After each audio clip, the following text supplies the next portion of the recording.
Hey everyone, thank you for tuning in and thank you for subscribing to this YouTube channel. In today's video, we are going to talk about 12 mistakes that send your photography business to hell. And these mistakes are in no particular order. So let's start with the first one on my list. Mistake number 1, comparing yourself to other photographers. It is tempting to compare yourself to other established photographers. I understand that. I was there when I was first starting out as a professional photographer. When you compare yourself to others, this is going to lead to frustration. You're going to be disappointed with your own work. Every photographer has their own journey.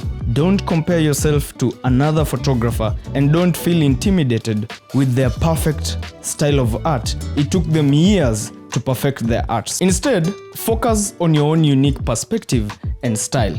Ask yourself a few questions. What makes your style unique? What will you do better to improve your art? These are the types of questions that are going to enable you create amazing photos. Mistake number 2, constantly changing your style. Avoid constantly changing your style. This hinders your cohesiveness of your work and this creates a lot of confusion even for your prospects. Discover your passion and style, stick with it, and create a consistent body of work. This will enable you to attract more clients and generate more leads. Mistake number 3, and this is something here in Africa we are struggling with, especially when you're an established photographer and then there are a ton of upcoming photographers, which is a good thing. Many people want to create art. I don't have a problem with that, but the problem is these upcoming photographers, they're messing up the pricing and they're competing over price, which in return reflects negatively on the established photographers, because now clients would easily assume and conclude that these established photographers are overpricing their work. But in real sense, the upcoming photographers, most of them, they don't really know the value they bring on board, so they charge anyhowly and they negatively affect their own photography business, and on the long run it affects everybody in the industry, because now when you undercharge yourself or you underprice your services, in retrospect it kind of looks like those established photographers are overcharging their services. But in real sense, these upcoming photographers, whom I don't have a negative beef with, but my issue is I would really love if all photographers understood the value of pricing yourself accordingly. This will help the industry in the long run, and also at an individual level, you're going to grow your brand, you're going to make profit, you're going to build your craft, you're going to be able to afford to buy new gear that is going to improve the quality of your work and also the quality of your services, because if you have a powerful computer than the one you're currently using, you're going to deliver even your images faster. You can even be able to hire an editor or an assistant. When you price yourself accordingly, you're also growing the brand, you're able to pay your bills, you're able to improve the quality that you're offering, and also you're able to create a conducive environment for everybody in the industry. Clients who value your work are willing to pay for it. Don't feel intimidated when it comes to pricing. Price yourself accordingly. Mistake number 4, listening to bad advice. As a photographer, you always get bombarded with a lot of photography tips and tricks, a lot of advice, business advice, do this. But what I'll give you as a guidance when you're seeking out advice, always seek advice from someone who has already done the thing you're looking to do. Let me give you an analogy that will make sense. Imagine a scenario whereby you are at a business lecture. Your lecturer is teaching you on how to make money or how to become a billionaire in entrepreneurship. But when you look at it keenly, the lecturer has never even opened a business. The lecturer doesn't even know how to run an actual business. All they're telling you is theory from what they've done or from what they've read from the research books. How about you listen to someone who has already been successful in that business or in that area you're looking to improve yourself? For example, someone like John Grace. Big up and shout out to you, my homie. I enjoy your videos. This photographer is based in America. He really has mastered the art of lighting in photography. Whenever I'm interested in improving a particular area or just casually learning and enjoying photography content, I go to his YouTube channel because I'm able to see how he's making decisions, especially the lighting decisions, how he's balancing 3 lights, how he's using props, lighting props and all those kind of things. I can learn 1 or 2 things from this guy because I've seen him doing it successfully. That's exactly what you need to do in your photography business. Be it the business side of it, be it the artistic side of it, you need to be mentored or inspired or get advice from someone who is established in that particular area you're looking to improve on. Mistake number 5, not investing in yourself. As a photographer, everything you do, it all boils down to you as an individual, your personality, your views, your values. All these things impact your photography in one way or another. So what you need to do is invest in yourself in terms of your health, eat healthy foods, do a little bit of exercise here and there, be fresh, be active, be happy about what you're doing. All these things are going to impact your craft and your photography business positively. Go on workshops, photography workshops, learn 1 or 2 things about areas of your photography where you feel you have weaknesses. It's not a matter of feel, it's a matter of you know very well. I have a weakness maybe in lighting, I have a weakness maybe in composition, I have a weakness maybe in balancing of camera lighting and natural lighting. If these are the areas where you have weaknesses on, you can go on workshops, you can do online photography education, you can go and learn 1 or 2 things from those established photographers whom you admire their work. Also invest in good gear that is going to enable you create amazing portraits, that is going to speed up your editing process, your post-production. By investing in a good computer, you're also going to cull your photos faster and save a lot of time, which you can reinvest in learning, bettering yourself, doing a little bit of exercises, mobility exercises here and there, improving on your craft, putting yourself out there to network. If you're finding this video helpful so far, let me know in the comment section down below, what photography mistake are you currently struggling with? Mistake number 6, lack of marketing. Not effectively marketing your photography business is going to lead to low sales, low leads, low inquiries.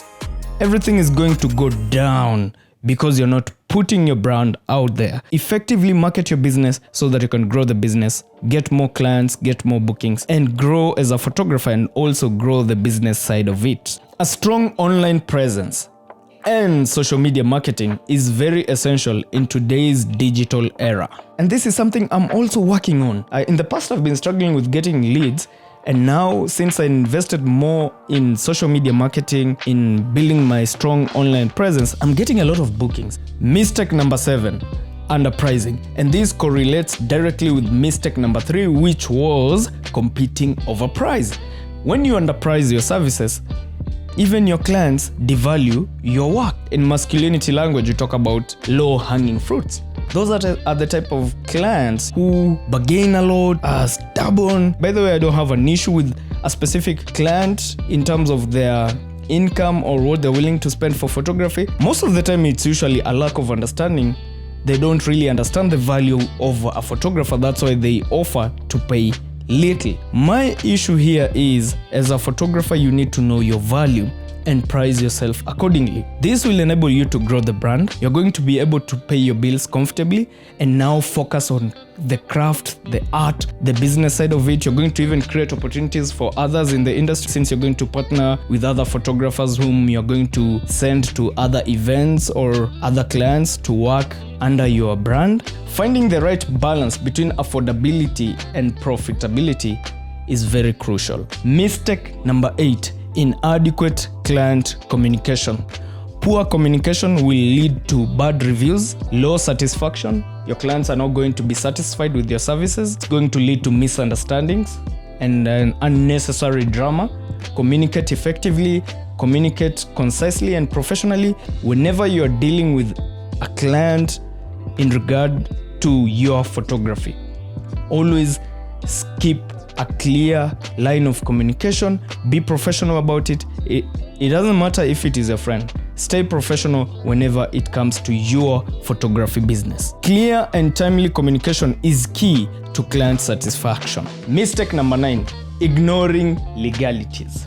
Wow, this is something I've struggled with in the past. I once made a mistake with one of my themed photography projects. I did this amazing shoot with one of the models. I never got an opportunity to share the photos online because of the legality challenges that came about after the fact. For one, I never had a model release form signed between me and the model. That was the first red flag. And I'm not blaming it on anybody, I'm blaming it on myself. I'm taking full responsibility and accountability for that failed project. It was a success on set, but later on it was a failed project because I couldn't even share the photos online. The model couldn't even have the photos. I never edited the photos because of the legality challenges and the demands from the model. Now she was making demands. I was also doing a similar thing, telling her I'm the photographer, I own the rights to the photos, and all those kind of drama and misunderstandings. The best thing I could have done in that situation was to have a contract in place, have a model release in place that clearly states out every little detail that you could easily ignore because, this is a friend of mine, she can model for me. Bro, this could easily turn out to be ugly. And it's not just about models. This is a real life example that happened to me. In the other aspects of my business, especially when it comes to wedding photography, corporate gigs, and also the portraits, I usually have a contract in place that myself as the photographer and the client, we agree upon every little detail. If they have an issue with a particular clause in the contract, we usually have a back and forth until we have an agreement. Obviously, a contract is a terms and condition. You say, I'm the photographer, I own the copyrights to the photos, I'm the photographer, I'm not liable in case there's a fire at the event, those kind of things. If you need a copy of my wedding contract, which can be slightly adjusted to fit in any genre of photography, be it event photography, be it portrait work, let me know in the comment section down below, and then I'll be able to share a link with you where you can download.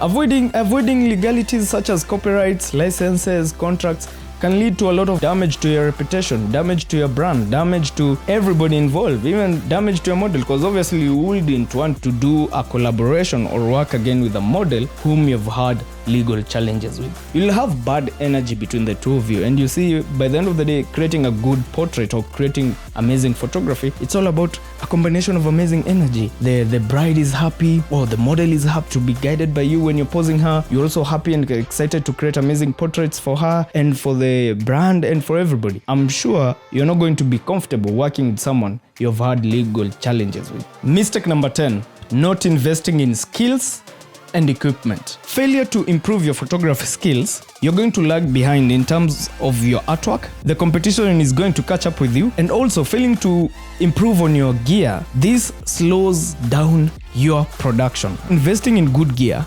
better gear, maybe camera that is going to focus even faster, maybe you need a telephoto lens, or maybe you need to create amazing portraits with a macro lens. Those type of gear are just tools which are going to enable you create better images. Investing in them is a big deal. If you're able to afford, why not? Mistake number 11, ignoring client experience. And this is a big one for me. Client experience is everything about your photography business. What their clients say about you and about your photography, it all boils down to how you treat them as a client. Are you professional about it? Are you kind to them? Do you take good care of them on set? Photography is not just about clicking the shutter. Photography is about literally everything. The initial booking process, how you handle them on set, how you receive their calls. All this boils down to client experience. And that is the key to unlocking amazing 5-star rating from your clients. As a photographer, there are those photos you create, you're kind of like, I could have done better maybe in the lighting, I could have done better maybe in the composition. But the fact that the client had a perfect experience, that's all it boils down to. The client will be your biggest ambassador. They will promote you to their peers. You're going to get recommendations based on amazing client experience. Mistake number 12. I've intentionally placed this as the last mistake on my list. It doesn't mean it's the last one or the first one. It's just the last one on my list because it is a very vital part of a photography business. And this mistake is overlooking business management side of your photography business.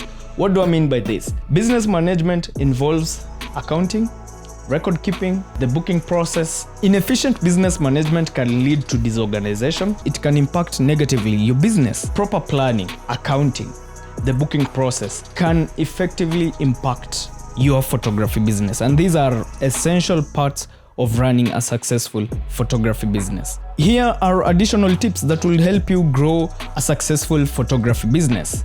Be professional and reliable. Set realistic client expectations. over-deliver on your promises, go the extra mile for clients, build relationships with industry peers. In conclusion, it is imperative to steer clear of these pitfalls to enhance your prospects of achieving success in your photography business. Establishing a thriving photography venture is a journey that demands dedication and persistence, with the invaluable lesson of learning from your missteps. The aforementioned points highlight some of the widespread photography blunders that can negatively impact your business. If you found this video valuable, I recently made a video about tips for taking amazing portraits. I have it linked above here somewhere and also in the description box down below. Make sure to watch that video because it's amazing and you're going to get amazing tips that are going to enable you create amazing portraits.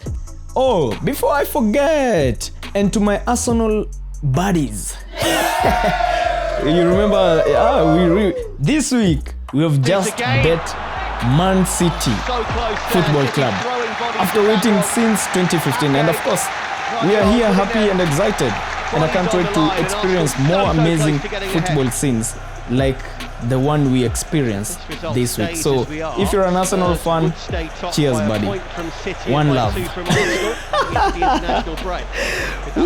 met the champions.